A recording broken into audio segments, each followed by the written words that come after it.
Hey everyone, it's been a while since my last video update, and this time I thought I'd like to address a question from one of our members from Facebook group in today's video. So these questions delve into the topic of energy exchange when providing others with divination service or feng shui service. Now this man raises a significant question that whether it is necessary for the person receiving the divination to give back any sort of energy to the diviner. Furthermore, he also wanted to know about the potential consequences of omitting this exchange. Now, initially, I thought of providing a succinct response, but upon reflections, I realized that the complexity of this question and the pervasive misconceptions around it warranted a more comprehensive exploration. So your support in the form of likes, comments, and subscriptions really drives me to continue creating content that matters. So if you find value in today's discussion, do considering hitting the thumbs up button and subscribing for more thought-provoking content. So now, before we dive into the heart of this matter, I want to assure you that my intention is not to ruffle any feathers or step on any toes. What I'm about to discuss is not mere conjecture or an unverified opinion. It is a topic that I have truly explored through rigorous verification and meticulous statistical analysis. Now, before I reveal my verification results and explain how I verify them, I will provide an overview later. So right now, let me pose this question to everyone. Say, we offer fortune telling service or feng shui services to people. Now take a moment to think, what is the purpose behind this? Now I believe apart from making money, another purpose is to solve people's problem or assist them, right? Of course, there could be others reasons too, like simply wanting to help family or oneself. Now, setting those aside, let's just focus on the aim of solving problems and aiding others. Now, from here, let's consider what other industries serve a similar purpose. I think the answer is extensive, such as doctors, lawyers, even plumbers and electricians in a sense, or definitely social workers as a quintessential profession. People in these professions share the exact same purpose as fortune tellers or diviners or feng shui practitioners. That is, to solve issues for others and provide assistance. Now, question. If we don't engage in any form of energy exchange, it can lead to problems. Does that mean all social workers around the world must also learn to receive energy from those they assist? This is a fact we all acknowledge, that social workers solve problems for people, offering help and never ask for reciprocation. If this example isn't persuasive enough, think about those engaged in charity work who make charity their career, like the Salvation Army. Do they require those they help to provide some form of energy exchange? Looking at all these professions, one thing becomes clear. That is, without requesting an exchange of energy, nothing will occur. So now let's discuss some professions like doctors and lawyers. Highly skilled doctors often have the incredible ability to save someone on the brink of death, especially those working in emergency room of hospitals. Many individuals rush to this emergency room have just a few crucial minutes, and if not rescued, their life hang in the balance. Interestingly, these doctors don't ask for any kind of energy exchange from these patients. In fact, after this patient recovers, all the medical expenses are claimed through the government and they leave the hospital without paying a dime. Some patients even forget to say a simple thank you to these doctors. But here the twist.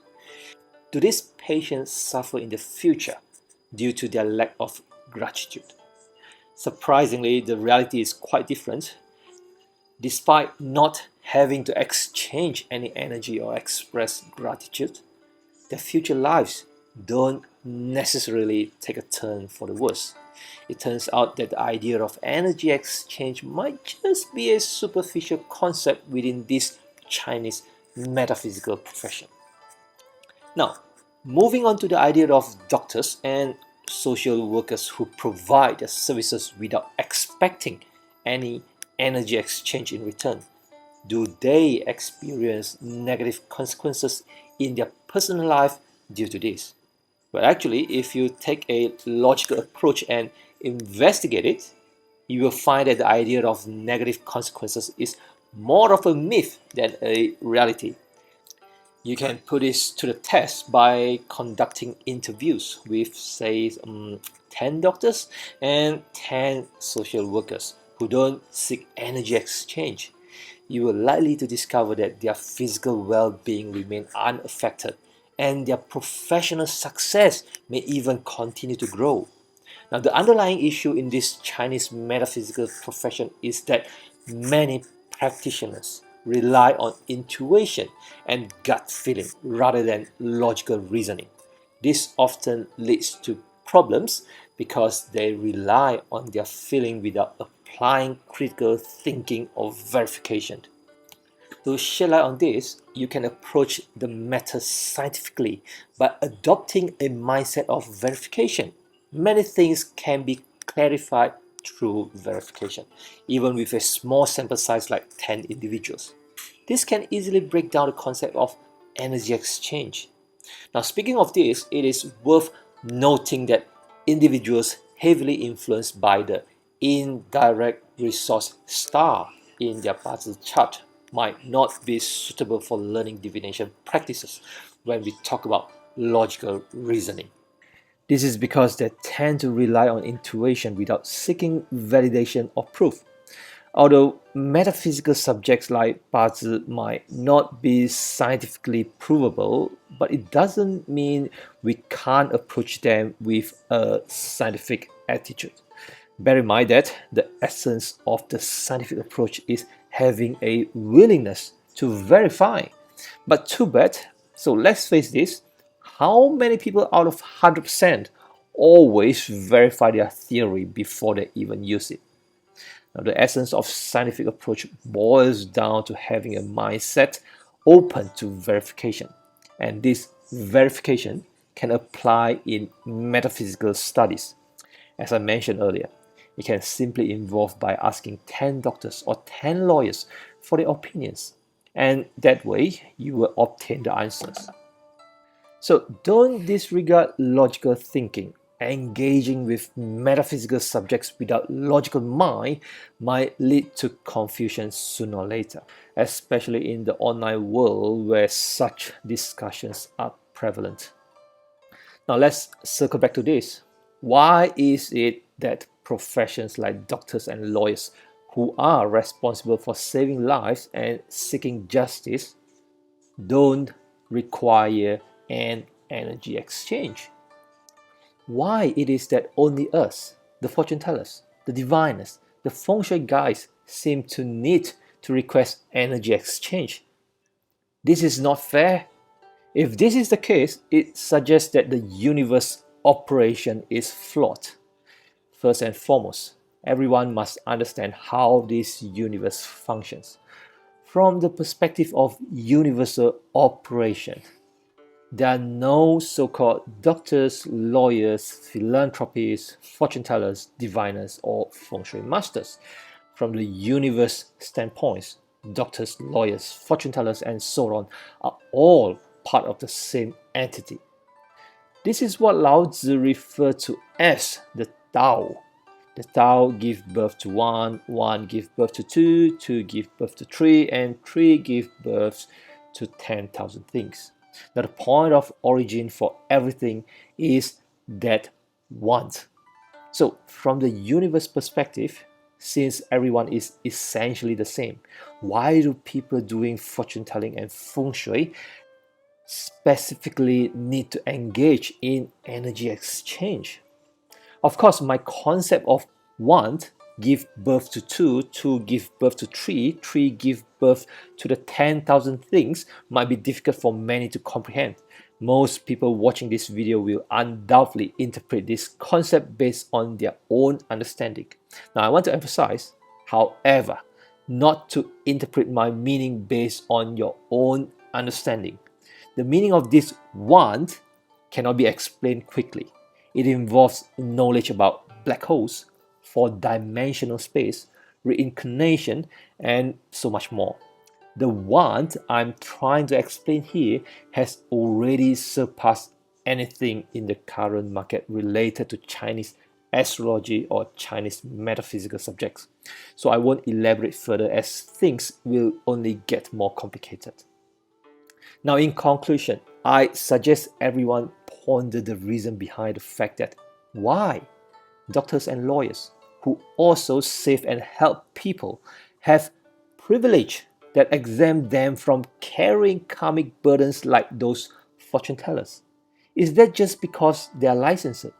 Now, don't forget, licensed is a thing from man-made, not from the natural. As so, the universe doesn't care about this. Now, moving on, why it is that in comparison to Western astrologers and tarot readers, they don't have the notion of shouldering karma for others. Why is that only those studying Eastern astrology seems to commonly have this belief? This is all quite unreasonable. It goes back to what I said earlier. The universe operation is fundamentally different. Oh, I almost forget to mention a very significant profession, the traditional Chinese medicine doctors. It is widely known that traditional Chinese medicine and Chinese metaphysics share the same origin.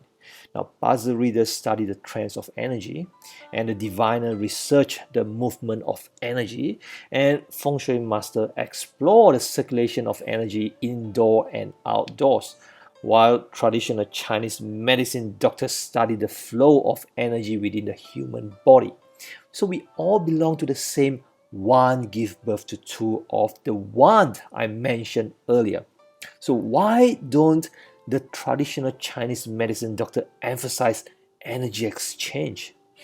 So if you logically think about this, you will realize that the concept of energy exchange falls apart on its own. Now, another point, which is why some fortune tellers and feng shui men seems to be burdened with negative karma when helping others. In reality, this concept follows a similar logic. Now, if we approach this matter with a more scientific mindset and evaluate it with a scientific attitude, you will discover that there is actually no connection to bearing negative karma for others. The mishaps that these fortune tellers and feng shui guys experience are due to their lack of proficiency. And also, another aspect to highlight is that every individual has periods of good and bad luck, and it has no exception for any individual. Often, this unfortunate incident happened to these practitioners during time of bad luck. So if someone's understanding of Bazi isn't proficient enough, they might not recognize that the issue arises due to their own low points in destiny. This is a crucial point to note. It is ironic that many who teach Bazi or run advanced Bazi classes are unable to differentiate between good and bad luck in their life events. So they continue teaching these classes, which is truly misleading. Of course, stating this might offend some experts, but promoting accurate perspective is more important right now. So fortune tellers and destiny analysts with inadequate skill should focus on further education. Now, apart from one's own fate and destiny, A diviner personal abilities play a quite crucial role. This is the real meaning in exchange for energy, the true functioning of a partial universe. Now, to comprehend this, consider a simple example of a drinking water seller. Now, this water seller consistently provides impure water to the people. Every time 10 people drink his water, 9 or even all of them fall ill. However, the water seller doesn't believe his water is impure. So, can we then say that this water seller remains unaffected simply because he does not perceive his water as impure? Absolutely not. Even if the water seller doesn't see that his water is impure, the reality is that the water he's selling is causing people to get sick. This is his negative karma, his energy exchange. See, from this way, if those people did not buy water from this seller, they would not be unhealthy. This is the karmic debt that has exchanged, or to be more specific, the karmic debt that created by their own self. Now, this phenomenon is analogous to certain practices in Western medicine as well, but that is a separate topic.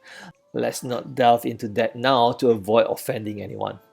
So the water seller I'm referring to here represents the fortune tellers, the diviners, and the feng shui men who are currently providing incorrect treatments or advices. I have witnessed numerous instances where feng shui guys worsen already dire situations. For instance, someone on the verge of bankruptcy seeks help to feng shui their house, but after the feng shui guy's intervention, they go bankrupt. Then these practitioners might say that the bankruptcy was inevitable from the start, blaming it on destiny. If that is the case, why not they refuse to accept the case? These are feeble excuses from these poor feng shui masters. They are essentially selling contaminated water to those in need, causing harm, yet they fail to introspect. Consequently, these individuals are the ones who will ultimately face repercussions. I've always had students continuously using divination to verify this issue. That is why I have such confidence in making this video to share a message that goes against common understanding. I have randomly selected a hexagram from my case library to provide everyone with evidence on this matter. The question for this hexagram is whether reading someone else's puzzle chart will lead to taking on the asker's karmic debt. Now, this hexagram isn't my own. It is a student cast it and discuss it within our students group. Now, let me clarify with this setting first. The self line represents the diviner, while the officer line represents the asker's problems. From this setting, we can see that this diviner wants to know whether providing fortune-telling services for a client's puzzle will help to resolve their issues. Now, of course, this isn't the main focus. The main concern lies with the self-line. In other words, if the self-line is detrimental, it indicates that the reading asker's puzzle will cause a transfer of the karmic debt to oneself. So I want to reiterate that this hexagram addresses two questions. The primary question that everyone cares about is whether providing fortune tellings or divination services for others will lead to absorbing their karmic energy or the karmic debt. In addition, within the same hexagram, the diviner also wants to determine if he possesses the capability to solve his client's issue. Now, in this hexagram, there is only one moving line, and it is the line that imprisons the officer line. This means that the diviner has the ability to handle the client's issue effectively. It also indicates that learning celestial school puzzle can definitely help solve clients' problems. Now, moving on to the second question, which is about the transferring of karmic debt. We can see that the moving line is also imprisoning the self line. This indicates that the diviner is indeed subject to the curse of karmic exchange. However, this curse has a condition, which is that the self-line is in a void condition.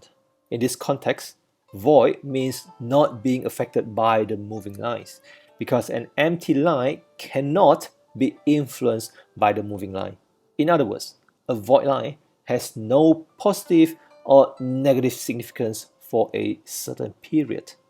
Now listen carefully, I need to emphasize that the concept of the empty line not having a positive or negative effect and not being influenced by the moving line is based on certain condition.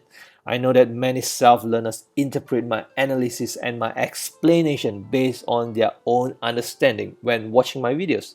This can be a dangerous approach. Self-learners must understand one thing. The structure of the Wen Wang Gua is huge, extensive. Without systematic learning, one will find it difficult to grasp how to interpret hexagram.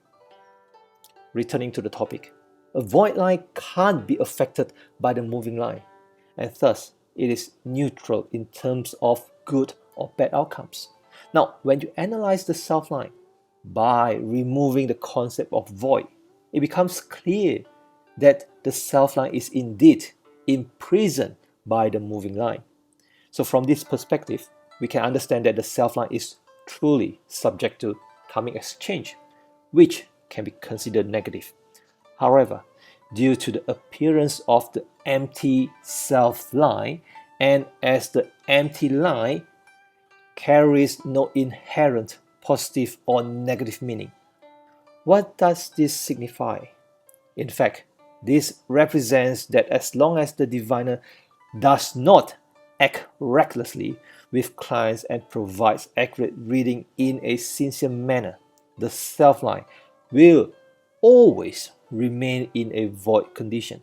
This implies that as long as the diviner sincerely assists client in the right manner, there won't be talk of positive or negative outcomes, and hence no occurrence of karmic transfer. Conversely, if the diviner utilizes incorrect technique and knowledge to serve his clients, the void condition will be filled up, leading to positive or negative outcomes. Now, it is crucial to note that I've used a destiny reading example here. Compared to providing feng shui in someone's premises, destiny reading is a milder form of karmic exchange. However, one must understand that incorrect feng shui arrangement can worsen someone's luck, and disrupting someone's luck indirectly through feng shui changes can lead to negative effects. Many times you might think that there is no significant difference after a feng shui arrangement, but in reality, it might have indirectly damaged the client's luck. You won't know what you have done until you call out a divination. You must understand that feng shui arrangement is like preparing for surgery, while puzzle reading is just like a diagnostic test. In theory, a diagnostic test might cause minor chaos, which is lighter compared to performing incorrect procedures. However, this minor aftermath can still lead to a practitioner to bear others' karma. With feng shui arrangement, if it is done without proper expertise, it is evident that the karmic transfer is much more greater. Now, why do some people claim to feel the transfer of karmic debt? In essence, I don't want to say this, but isn't it simply due to their lack of skills, resulting in what's called karmic exchange? However, when they experience karmic transfer, they fail to introspect and instead spread this misconception outside. This had led to a great misunderstanding in the field of Chinese metaphysics. So now, can those of you watching this video understand? The so-called karmic exchange or energy exchange is essentially non-existent, because in this shared universe, there is no distinction between you and me, no distinction between professions. There won't be karmic transfer just because someone works in a certain industry. Another point is that those who experience karmic transfer are entirely practitioners using incorrect techniques to serve others. I've actually have many similar hexagrams that address this kind of questions, including whether doctors also experience karmic transfer or whether exorcists experience karmic transfer, and so on. Basically, the results are mostly the same as what I've just said.